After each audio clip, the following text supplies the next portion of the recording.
kedaulatan pangan.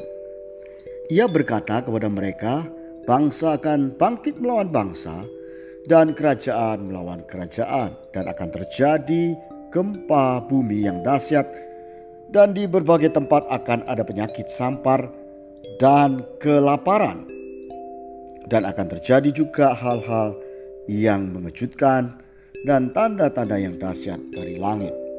Lukas 21 ayat 10-11. Kedaulatan pangan artinya adalah pemenuhan kebutuhan pangan yang dapat dicukupi oleh negara sendiri tanpa impor dari negara lain. Bagaimana dengan Indonesia? Indonesia untuk kebutuhan beras masih impor.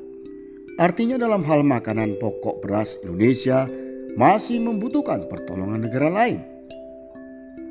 Pernahkah Anda bayangkan memberi makan 1.000 orang pada sebuah pesta? Pasti diperlukan pengaturan yang baik. Kalau tidak bisa masalah. Demikian juga pemerintah dalam hal mencukupi kebutuhan pangan penduduk Indonesia yang berjumlah sekitar 270 juta sangat tidak mudah. Dibutuhkan pengaturan yang rumit dan susah. Mulai dari musim tanam padi sampai sistem penyimpanan yang jumlahnya mencapai jutaan ton beras. Perubahan iklim yang ekstrim hari-hari ini telah membuat banyak petani gagal panen.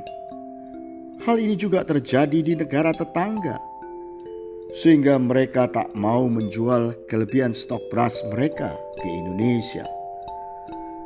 Ini berakibat harga beras di pasaran dalam negeri naik. Apakah akan bertambah buruk? Kita semua tak tahu. Selain pandemi, gempa bumi, peperangan, dan bahaya kelaparan adalah tanda-tanda akhir zaman. Semua tanda-tanda akhir zaman saat ini telah mulai terjadi, walau dengan skala yang belum besar dan meluas. Namun kita perlu berjaga-jaga secara mental dan spiritual. Karena sepertinya tak akan ada wilayah di dunia ini yang benar-benar aman.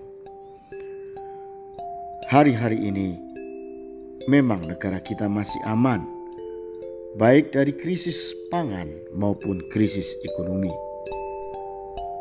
Tapi sekali lagi kita harus mulai waspada karena situasi dunia sedang tidak baik-baik saja. Perang di Ukraina, perang di Yaman, dan yang terakhir perang di Palestina, semua ini akan memicu terjadinya krisis ekonomi. Yang menjadi pertanyaan, apa yang harus kita siapkan? Bagaimana kita bisa bertahan?